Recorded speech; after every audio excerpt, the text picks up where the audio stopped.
This is the hour, the Steven Hour, and yes, we're back with another 007 movie review, and today we'll be reviewing 2006's Casino Royale, the first proper reboot in the James Bond series, and what kicked off the Daniel Craig era. Now, before we of course get into the cast and the plot and my personal thoughts on the film, let's get into a bit of background. Now, around this time in the Bond series, it had changed. Die Another Day came out in 2002. And although, like all Bond films before it, were huge successes at the box office, critically it was not that well received, often considered by many to be the worst film in the series.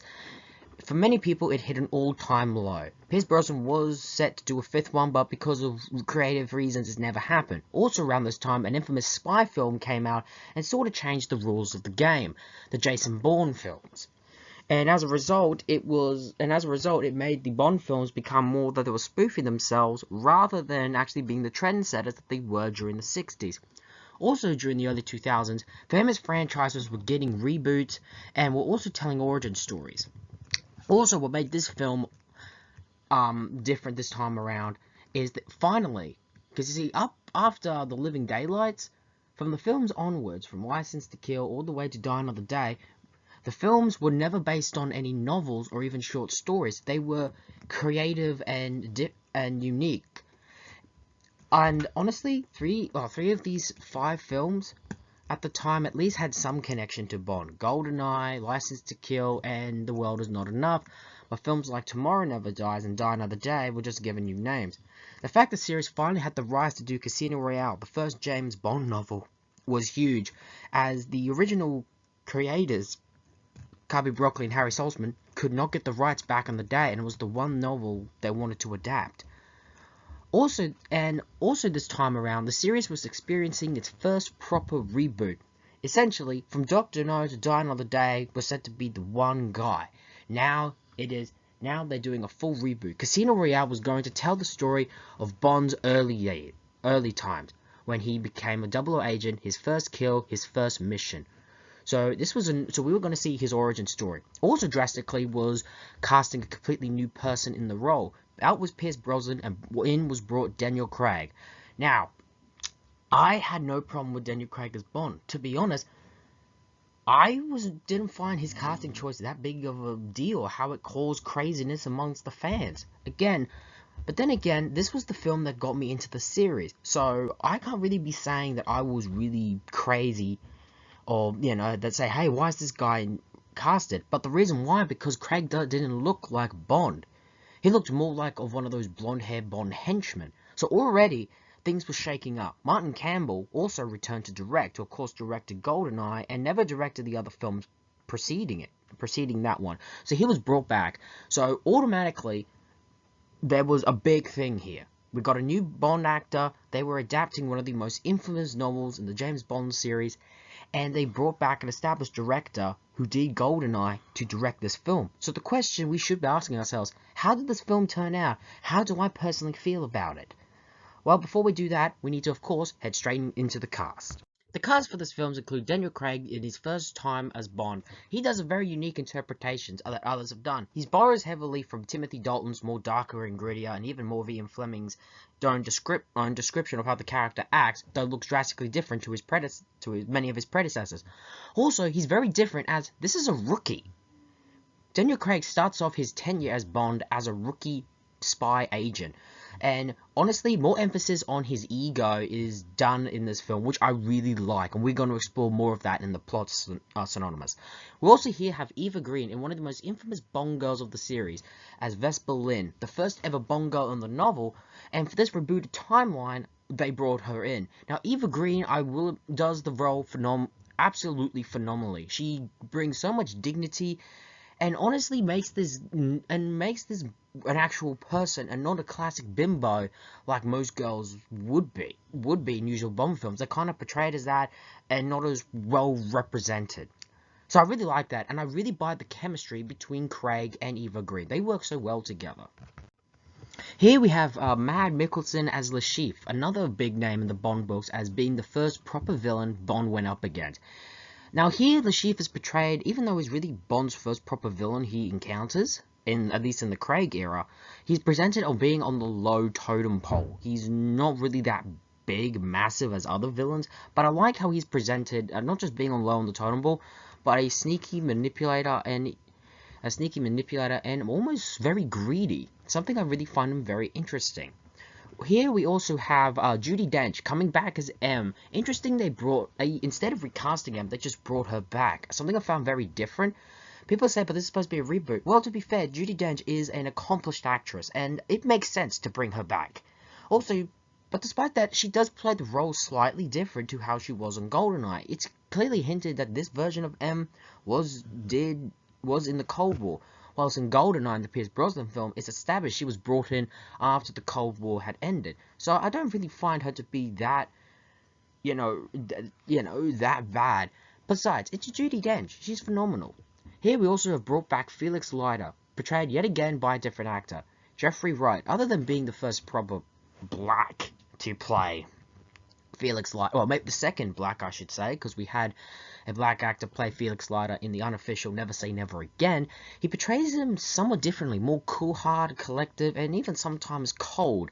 And of course, he would reprise the role of Felix Lyder in not just its sequel, Quantum of Solace, that followed this film, but he's also returned to play Felix in No Time to Die, which I've seen through trailers, so I can't wait to see him back.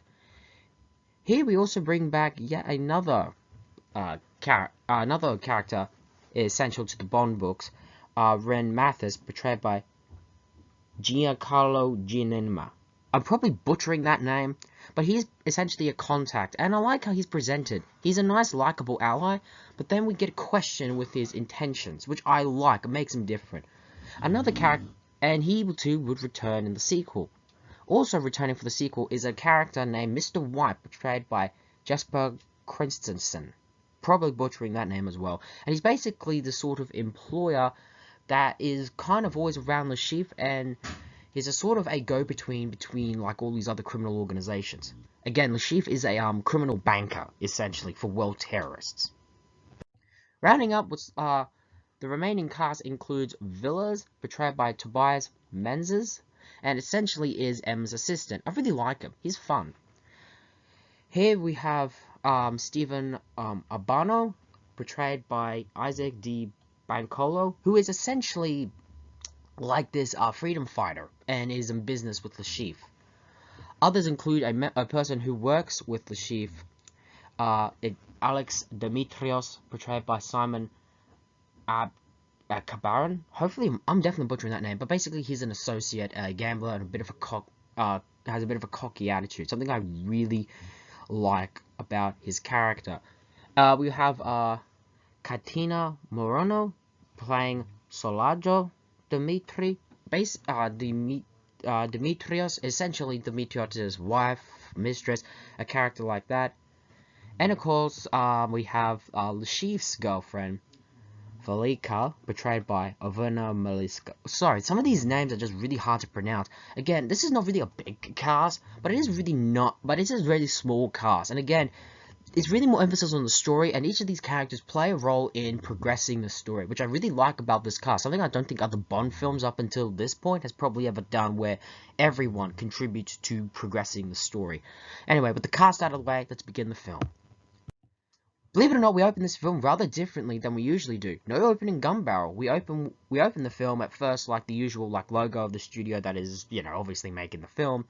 And then we head to what's essentially when MI6 section chief is going into his office, where he is cornered by Bond, essentially saying how they found out that he's selling government secrets on the side, and how Emma sent him to kill him. During the sequence, we also get flashback to Bond taking down his contact, which is a nice brutal scene cut in flashbacks. It's done in black and white, both with him being with the corrupt section chief and the contact. It's all really great. It's really just set up. We are in a different Bond. We are more in the world of realism, espionage of the modern age. And I like how Craig is absolutely cold and almost professional when he's talking to the section chief. And we also see how he, is really struggling to kill this contact in the bathroom. Eventually, he feels he's got it by drowning him, and the Jackson Chief is slightly being a bit more cocky by saying the first kill is not easy, but the second, just before he's about to finish that sentence, saying the second one is, Bond quickly gets out his gun, silencer, and shoots him. Cold-blooded, and just as he falls, we see this little picture of the Section Chief's family.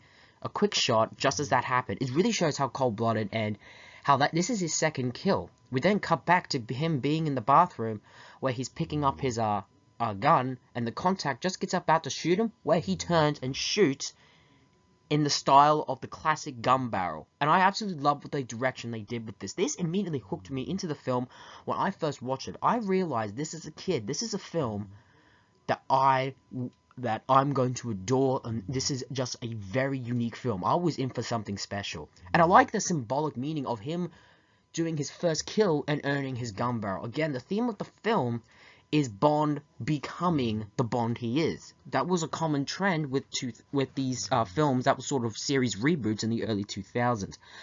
And not just that, but then the colors fade from black and white to more red, and we get this opening song title sequence, drastically different. The title sequence, we end the pre-title sequence and get into the title sequence. No more naked chicks running around. Here we get more playing cards, tying into the theme of the film, and also, this is the name, Casino Royale. I also happen to like the song, one of my favorites in the series, You Know My Name. The song You Know My Name was sung by Chris Cornell, and you can listen to the lyrics, it tells what about Bond is. And I like how it sums Bond up, and how he really is a blunt instrument, valuable to the government, but at the same time easily replaceable. No one's going to save you, the house will betray you. I just love the sequence and the killing. Also, the style of the opening sequence reminds me heavily of the 60s with that colourful era. I guess they're paying a bit of homage, and it also ends with Bond getting his 00 status. He's officially 007, but he's not officially the Bond we know. And we begin and that really hooks me into the film. At a young age, this hooked me into the film, and it's always one of my favorite parts when I ever revisit this film. After that, we then head to somewhere, I'm not really sure of the location, but basically we meet up with our main villain of the film, Le Chiffre, who is visiting this Bono Baka? Albano, a high-ranking member in this resistance, where he is having a meeting, well, not just with Le Chiffre, but Mr. White, who's sort of providing it. Le Chiffre is here to become his personal banker for his money, and Albano entrusts Le Chiffre with his money.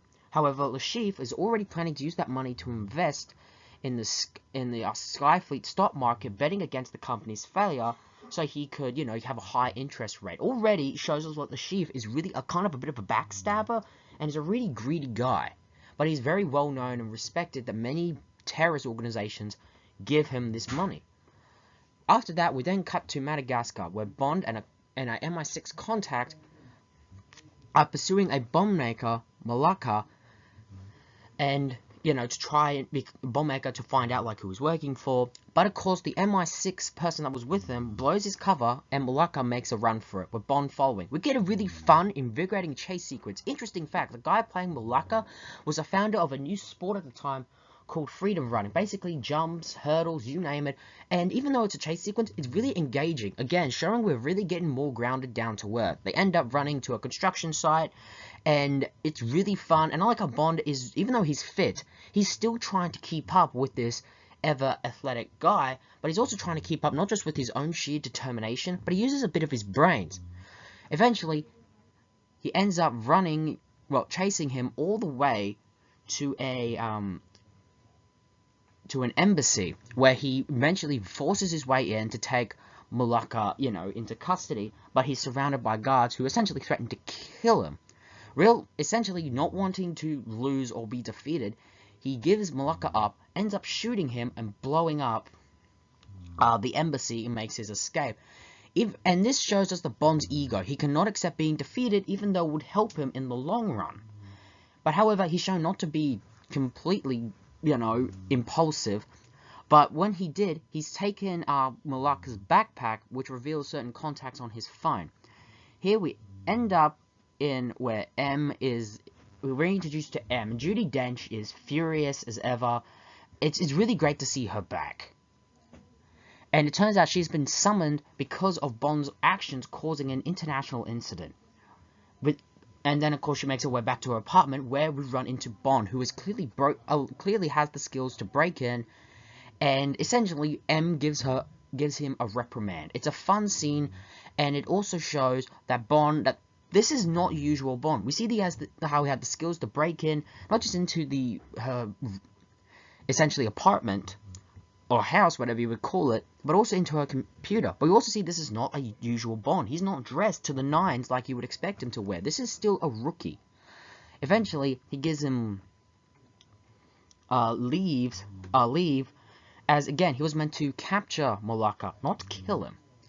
As a result of that, he asks him to go, to somewhere just to lay low while this incident blows over. As a result, Bond heads to the Bahamas, where using this help of the computer and phone, he's managed to track down to this nearby hotel.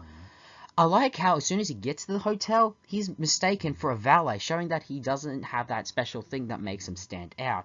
He causes an incident to distract the hotel employees and makes his way into the security room, where he uses it to find a Greek official by the name of Alex Demetrios, who happens to be driving an Aston Martin DB5.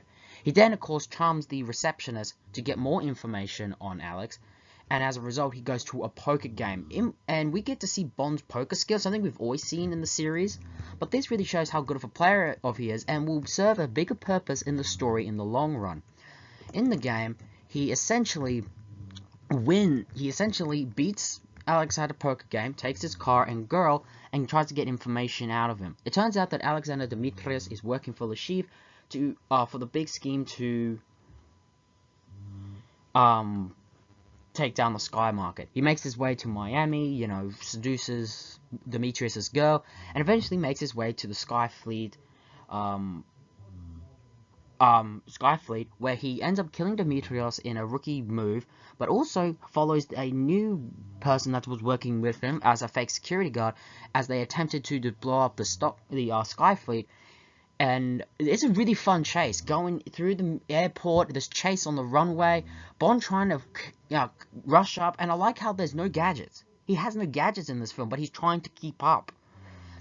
And eventually, he ends up preventing the sabotage, and just when the guy thinks he's about to win to try and blow up this oil tanker that it was rigged to blow up to take out the plane, what he doesn't know is that the bomb that was supposed to be in the tanker is placed on him, and he gets killed, and Bond gives this smirk. Oh god, it's worth it. Because he's prevented the Skyfleet from going under, Lashif has to quickly recoup his losses because he's lost so much money, and he needs to quickly pay it back before he is essentially landed in some deep trouble. But of course, because he's a villain, Bond then is showing that he's slightly, getting slightly traumatized, but not fully. And we also find that Demetrius' girl is killed because she spilled the information. As a result of Bond's past in the poker game, they revealed that Lashif is an international terrorist who, does money laundering, the banker for the world terrorist, and he's preparing this poker game, to win in order to recoup his losses. Because Bond is a famous card player within the service, he's asked to come onto the mission, for this mission to go and, play poker against Lashif. And we are shown early in the film that Lashif himself is also a card player and a mathematical genius. As a result, Bond makes his way to the casino game tournament in Casino Royale in Montenegro, and as a result, essentially he is to win the game to the point where the chief will have no choice but to seek asylum with the British government in exchange for information on his former clients. Whilst he's on the train ride to Montenegro, he meets up with this film's Bond girl, Vesper Lynn, who is the British Treasury agent protecting the $10 million buy-in to get Bond into the tournament, as you had to have a buy-in to participate. On the train ride, I like the conversation they have on the train ride. We get a bit of their background, the sly remarks, and the two just have a great chemistry and great dialogue automatically from the get-go. As they make their way to Montenegro, Bond meets up with his contact, Wren Mathis, and he's just as fun as ever and absolutely great. Bond makes his way to the hotel, and he immediately blows his cover as he's meant to go under an alias, but he blows it immediately because of his little cocky and a big ego. He also is given a new Aston Martin and his Alpha PPK and silencer. He makes his way to the tournament and plays a few hands with Lashif. He's wearing his tuxedo for the first time. I like how it's introduced. He's given it for the first time. Even though he's not a fan of it at first, he grows into liking it. We also see how he drinks his martini for the first time.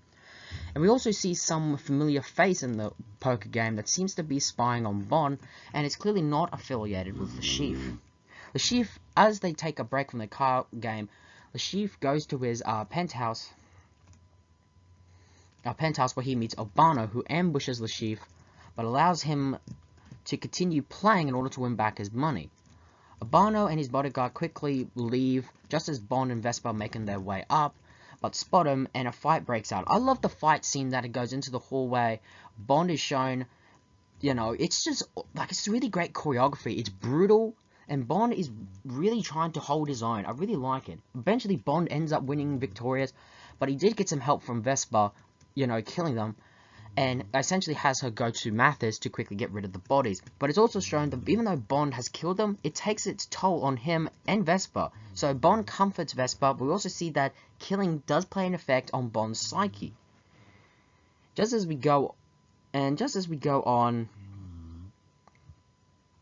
the casino game, Bond ends up losing. And Vesper refuses to give more money to, you know, to play the game. But he is given money to continue playing with another poker player. And this person that was shown to be spying on Bond is Felix Lyder.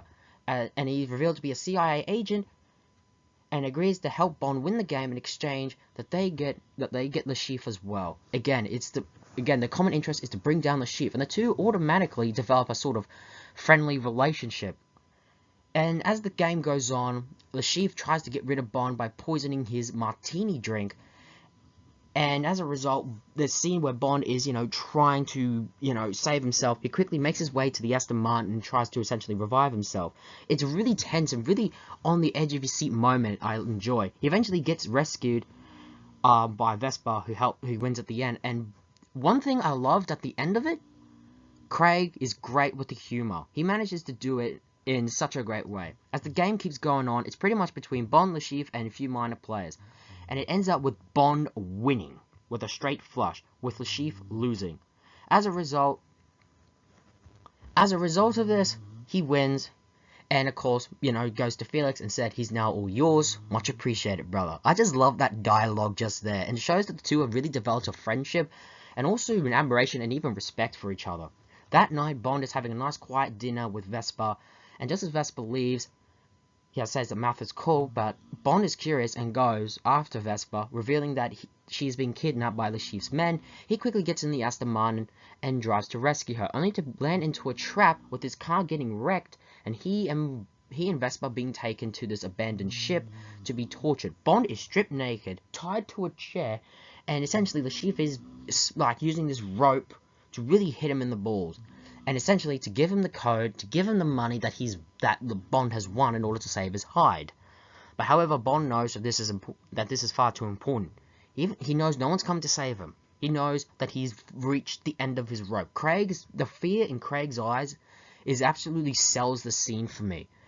And you could tell that if Bond dies, then Lashif will have no choice but to go to either the CIA or the British for protection. It's the only way Lashif's going to get out of this.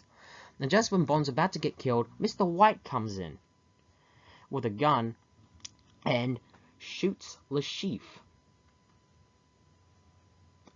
because as punishment for betraying their trust for his mysterious organization. Mr. White's not working for Lashif, he's working for a mysterious organization, and Lashif has gambled their money, and as a result, he kills Lashif, and Bond and Vesper are alive and essentially rescued. Bond wakes up in an MI6 hospital and has Mathis arrested, believing he was the one who sold them out. After winning, Bond, transfers the winnings and essentially spends time with Vesper and is thinking of resigning resigning from MI6 as he really begins to fall in love with her. And we get this nice boat ride in Venice. I will admit, by this point, we get a bit of a love story, sometimes a bit too soap opera for my liking, but it feels also authentic, courtesy of Green and Craig's performance. Eventually, M reveals that the money was never deposited, and Bond realized that it must be Vesper who has betrayed him. He follows her to her handoffs, where the handoffs are to collect the money, and I like how he switches from being this lovey-dovey back to professional mode. And eventually this leads into a great shootout that goes into this abandoned building over, like, this, river. And it's an abandoned building that slowly begins to sink into the water, courtesy of the damage being done inside. I absolutely love the scene, and how just a badass and a tough guy Craig pulls off being Bond. He kills the gunman, but Vesper ends up getting imprisoned in this elevator that plummets into the water but begins to rise. Seeing that Bond wishes to rescue her, she locks the door, indicating he should save himself, but Bond is unable to do this. He wants to quickly save Vesper, but he's too late. By the time he finally gets Vesper, she has drowned, and it's revealed that Mr. White has escaped with the money. And Bond is tormented by this death, and this explains in the long run why Bond has always been a womanizer, never really quite settling down or really finding love. His first proper love left him tragic, heartbroken, and as a result, he's become more of the man he is, and this explains a lot in this Bond's origin story. This is one of the greatest development in Bond's history. We then get a call from M informing Bond that the organization behind Le Chiffre threatened to kill Vesper's lover unless she became a double agent. And I like how when she's willing to give him time to, move on, to process this, Bond coldly renounces Vesper as a traitor, saying the bitch is dead. A line directly taken from the novel, showing just how hardened Bond's heart has been after this. And it's really affected him, and really great character development for this, not just interpretation of Bond, but I could imagine the other interpretations of Bond having suffered the same experience, which explains a lot of their character in the long run. And as a result, however, M also reveals that why he survived that night. She deduces that clearly Vesper made a deal in exchange for the money to save Bond's life. And because of this, Bond decides to return to the service. Going through Vesper's personal effects, he finds a phone of hers and manages to locate Mr. White, and as it states in Lake Como. Hopefully I'm pronouncing that right. As Mr. White enters his estate, gets out of the car, he gets a phone call and answers it. And when it says, "Mr. White, we need to talk," he asks who it is, and a shotgun penetrates him in the leg. And then you hear this subtle hints of the Bond thing. And Bond comes out, dressed to the nines. At this point, Bond has finally become the man we know him to be. Dressed how we know he dresses. And, for the first time ever, Craig announces the most infamous lines in cinema history. Way back in '62, he gets to say what every Bond actor has to say. The name's Bond. James Bond. And we play the Bond theme music and we roll to the credit. A great way to end. And this kicked off the Daniel Craig era, a complete reboot, and we were going to see more adventures. And what will we see in this new rebooted era? Casino Royale is truly an all-time Bond great. I have so much nostalgia for this. This is the film that got me into the series. This was my very first Bond film. My mum and older sister got it from our local video store, and at first I was like I always said, every film that they got, I say it's trash. But then I actually watched it, and I was blown away. It was truly, this took me away. Craig is one of the most unique interpretations, borrowing from Timothy Dalton, but going further, showing Bond being the rookie he is. He has the skills, the smarts, but he's also cocky and arrogant, and more emphasis on his ego. We see him winning proudly and being beaten badly, probably for the first time since Timothy Dalton's very short run. More of Ian Fleming is breathing into the series. This film is also a modern adaptation of the novel, but at the same time stays very true to the story. We see the doomed romance between Bond and Vesper. Eva Green and Craig have such great chemistry. Le Chiffre is arguably one of the most infamous villains. I also like how these action scenes are done, how it's more realistic, but still managed to find to be new and entertaining. And all the Bond elements, from how he gets his Aston Martin, to him wearing his famous tuxedo that every guy dreams to wear, eventually leads to the end of the film where we get to hear the Bond theme and his name. Martin Campbell here really managed to really deliver here. This film is really great, and honestly, Craig is my generation's Bond, and if you've not seen a Bond film yet, this is one you really need to see. Again, I could really recommend the other films from the 60s to the 90s, and even to really hardcore fans, but if you just want to start out, this is the film to do so. You will be surprised. It's slightly a little bit dated by some early 2000s stuff, but it's really not that dated. Some of the action scenes are pretty good, and I like how there's very limited to really no CGI used. It's all practical, and also the story is really captivating and engaging. As the story goes further, we want to see how it ends, and it ends tragically. When I see this, Casino Royale reminds me so much of License to Kill and On Her Majesty's Secret Service, because they were different animals. There was such a different film, and not just rehashes of previous.